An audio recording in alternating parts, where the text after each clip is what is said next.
Hey, what's up guys, ये Sarfiq from Retix Digital. Hopefully you guys are doing well. VFX in Blender and After Effects course में आपको खुशामदीद। आज की इस class 2 के अंदर हम ये देखेंगे कि आप किस तरीके से अपनी फुटेजेस को 3D ट्रैक कर सकते हैं। हालांकि 3D ट्रैकिंग मैंने ऑलरेडी क्लास के अंदर बड़ी डिटेल से एक्सप्लेन की है। अगर आपने वो वीडियो नहीं देखी तो अब यहाँ से वो वीडियो देख सकते हैं। हम क्या करते हैं कि यहाँ पे आप देख सकते हैं कि हमारी प्रोजेक्ट विंडो जो है बड़ी क्लियर आपको नज़र आ रही है। यहाँ पर मैंने कुछ फोल्डर्स बनाए हुए हैं ताकि जो विंडो है वो थोड़ी सी साफ़ सुथरी रहे। मेरे पास यहाँ पे कुछ फोल्डर्स हैं। यहाँ पे वीडियो में जाएंगे और आपको ये वीडियो मिल जाएगी जो कि आपको pixel.com से मिल जाएगी। उसका लिंक मैं आपको नीचे डिस्क्रिप्शन से दे दूँगा।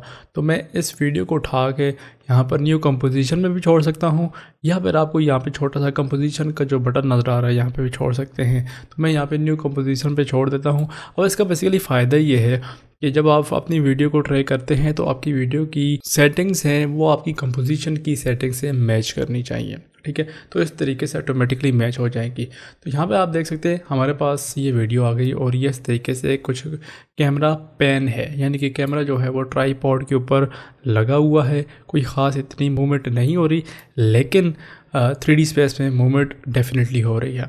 अगर आपको ऐसी वीडियो के अंदर कोई चीज़ ऐड करनी है तो आपको 3D ट्रैकिंग करना पड़ेगी। आप यहाँ पे प्लेनर ट्रैकिंग भी कर सकते हैं, बट वो सिर्फ और सिर्फ वाल सरफेसेस के ऊपर रहेगी।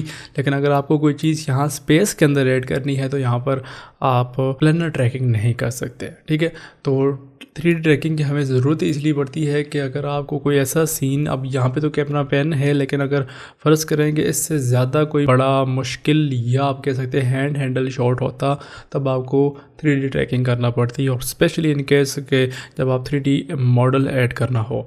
तो ये हमारे पास फुटेज है। मैं क्या करता हूँ, इसके ऊपर एक इफेक्ट लगाता हूँ जो कि है 3D कैमरा ट्रैकर, और ये यहाँ से हम एडवांस में जाएंगे और इसको डिटेल्ड एनालिसिस के ऊपर क्लिक कर लेना है। तो उससे होगा क्या कि ये जो हमारा कैमरा मूवमेंट हो रही है वो ट्रैक होके आ जाएगी हमारे पास। और यहाँ पे एक बात बताता चलूँ कि ऐसे प्रोसेस जिसमें ट्रैकिंग हो रही है या इस तरह से कोई प्रोसेस हो रहा है तो वो चीज़ें थोड़ा टाइम लेती हैं। अब ये सिर्फ HD वीडियो है तो इस पर कम टाइम लगेगा। इससे ज़्यादा हाई क्वालिटी यानी कि 4K वीडियो हो गई तो वो और ज़्यादा टाइम लेगी। तो इन चीज़ों के ऊपर आपने ऐसे परेशान नहीं होना कि आपका कंप्यूटर जो है वो स्लो है या वो फास्ट तरीके से काम नहीं कर रहा, क्योंकि चीज़ों को कैलकुलेट होने में टाइम लगता है। तो अभी आप देख सकते हैं हमारे पास कैमरा ट्रैक हो के आ चुका है, लेकिन हमारे पास एक एरर आ रहा है जिसमें लिखा हुआ है no depth from a tripod pan solve, कि ये जो ट्राइपॉड की पैन सॉल्व हो रही है उससे कोई डेप्थ नहीं आ रही, यानी कि ये सारे के सारे पॉइंट्स जो हैं वो एक ही स्पेस में मौजूद हैं।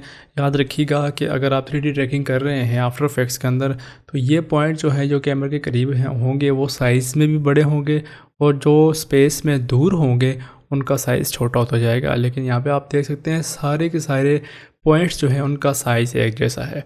तो इस प्रॉब्लम को आपने कैसे सॉल्व करना है उसके लिए डिफरेंट तरीके हैं। यहाँ से आप कोई भी मोड चेंज कर सकते हैं। मिसाल के ऊपर ये ट्राइपॉड पेन है, मैं ट्राइपॉड पेन के ऊपर क्लिक करता हूँ तो ये थोड़ा सा इसको सॉल्व करेगा और मैं भी आपके पास सोल्यूशन ख़त्म हो जाए। लेकिन आप देख सकते हैं फिर भी सोल्यूशन ख़त्म नहीं हुआ। तो यहाँ से हम ट्राइपॉड की बजाय अगर हम चले जाते हैं मोस्टली फ्लैट सीन के अंदर तो आई थिंक यहाँ पे इसको सॉल्व करना चाहिए। अगर नहीं भी करता तो फिर भी हमारे पास कई सारी ट्रिक्स आ जाएंगी। तो अभी यहाँ पे देख सकते हैं जो सीन है वो ट्रैक हो चुका है, लेकिन इस जो सरफेस है इसके ऊपर कोई डिटेल चीज़ वगैरह नहीं है जिसको हम, जो कि हमें यहाँ पे 3D मॉडल ऐड करना है तो हमें यहाँ पर कोई पॉइंट नहीं मिल रहा। मैं मोस्टली फ्लैट सीन की बजाय यहाँ पे टिपिकल के ऊपर क्लिक करता हूँ। तो टिपिकल के ऊपर क्लिक करने से आप देख सकते हैं हमारे पास कुछ पॉइंट करीब भी आ गए हैं, जो कि बहुत बड़ी अच्छी बात है।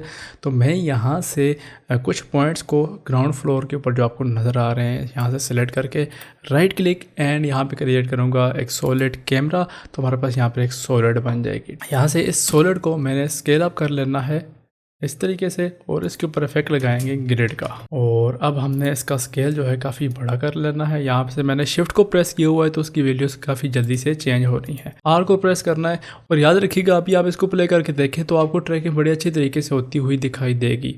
ठीक है, और अगर आपके पास इस तरह से कोई इशू आ रहा है तो बेशक आप यहाँ से रेजोल्यूशन फुल की बजाय हाफ कर। अब यहाँ पर आप देख सकते हैं हमने इसका जो पर्सपेक्टिव है वो ग्राउंड के साथ मैच करवाना है। ये बहुत ही ज़्यादा इंपॉर्टेंट चीज़ है, आपने इसके साथ मैच करवानी होती है। तो मैं यहाँ से इसका पर्सपेक्टिव मैच करवाता हूँ। वेल आप यहाँ पे देख सकते हैं मैंने थोड़ी सी इसकी रोटेशन की वैल्यूज़ को तब्दील किया है, तो हमारे पास ये जो ट्रैकिंग है वो इस तरीके से आ गई है। और आप देख सकते हैं कि वो जो हमारा ग्रिड है वो ग्राउंड सरफेस के ऊपर बड़ी अच्छे तरीके से ट्रैक्ड है, यानी कि हम इसके ऊपर अब कोई भी चीज़ ऐड कर सकते हैं। लेकिन ये है कि हमें थोड़ा सा ये जो हमारे सीन्स में जो डेप्थ है उसको भी कैप्चर करना है, जहाँ कि हमें पता चले कि दीवारें एक्चुअल में 3D स्पेस में कहाँ मौजूद हैं। तो उसके लिए हम सेम यही टेक्निक यूज़ करेंगे। वीडियो के ऊपर आपने क्लिक करना है, यहाँ से 3D कैमरा ट्रैकर के ऊपर सेलेक्ट करना है, और मैं अभी इस पहली वाली फ्रेम्स में जाता हूँ और यहाँ पर ये जो कॉर्नर में हमारे पास पॉइंट्स मौजूद हैं इनको मैं सेलेक्ट करके कम से कम 3 पॉइंट आपने सेलेक्ट करने होते हैं, तो मैं इनको सेलेक्ट करके राइट क्लिक और क्रिएट सॉलिड कर लेता हूँ। अगेन इसका साइज़ काफ़ी छोटा है, तो यहाँ से मैं इसका स्केल काफ़ी बड़ा कर लेता हूँ, ठीक है। और इसके ऊपर इफेक्ट लगाएंगे ग्रिड का। ग्रिड लगाने का फ़ायदा ये होता है कि आपको पर्सपेक्टिव लाइन बड़े अच्छे से दिखाई देती हैं, और इसके ऊपर मैं एक और इफेक्ट लगाता हूँ फिल का, तो उससे ये लाइनें थोड़े वाज़ेह होकर नज़र आएंगी। और यहाँ पर आर को प्रेस करते हैं और फिर से इसका जो रोटेशन है उसको हम थोड़ा सा मैच करवाते हैं। तो हमने एक जो है रेफरेंस अपनी उस वाल के ऊपर भी ऐड कर लिया है, और वो भी आप देख सकते हैं काफ़ी अच्छे से वहाँ पे अटैच्ड है, ठीक है। और एक रेफरेंस हम ये जो लास्ट वाली वाल है इधर क्रिएट कर लेते हैं। तो वीडियो के ऊपर क्लिक करेंगे, 3D कैमरा के ऊपर क्लिक करेंगे, और यहाँ से इन 3 पॉइंट को उठाकर, बल्कि मैं एक पॉइंट यहाँ से और भी सिलेक्ट कर लेता हूँ। इन पॉइंट को सिलेक्ट किया, right click and create solid, तो एक और सॉलिड आ गई। एस के ऊपर सेलेक्ट क्लिक करेंगे और यहाँ से शिफ्ट क्लिक करके इसका स्केल काफ़ी बड़ा कर देंगे। और सेम हम जो है इसके ऊपर जो इफेक्ट लगाए थे इन दोनों को मैं कॉपी करता हूँ और इस सॉलिड के ऊपर पेस्ट कर लेता हूँ। और रेड की बजाय इस दफ़ा हम कोई और कलर उठा सकते हैं। मिसाल के तौर पर मैं यहाँ से ग्रीन या फिर ब्लू जो है वो उठा लेता हूँ और इसका एक्सिस मैच करवाते हैं।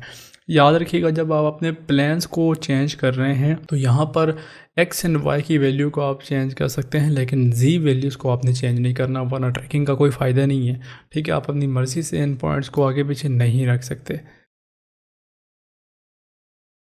तो आप देख सकते हैं यहाँ पर हमारे पास वाल की सरफेस जो है वो आ चुकी है, और ऑलमोस्ट हमारे ये जो किचन है आई थिंक इसका पूरा का पूरा जो स्पेस जो है वो हमारे पास आ चुकी है।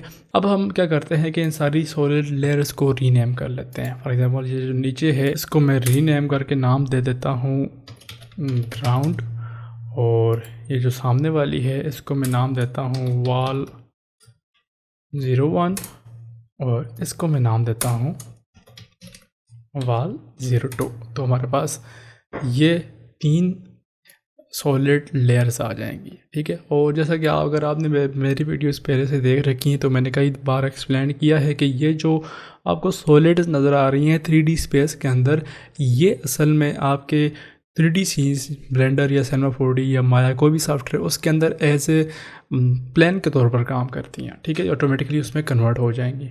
तो हमारे पास ये सीन मुकम्मल हो चुका है। अब हमने क्या करना है कि इस सीन को एक्सपोर्ट करके लेके जाना है ब्लेंडर के अंदर, तो वो हम अपनी नेक्स्ट क्लास के अंदर देखेंगे। तो उम्मीद है आपने इस ट्यूटोरियल के अंदर कुछ नया सीखा होगा। कुछ हमारे पास ट्रिक्स थी जिनके ज़रिए हमने एक कैमरा जो एरर आ रहा था उसको सोल्व किया। अगर आपको ये वीडियो इन्फॉर्मेटिव लगी है तो वीडियो को ज़रूर लाइक कीजिएगा। अगर आप चैनल के ऊपर नए हैं और आपने अभी तक सब्सक्राइब नहीं किया तो ज़रूर सब्सक्राइब करें, और हो सके तो दूसरे के साथ शेयर करें। मिलते हैं अगली क्लास के अंदर। पीस।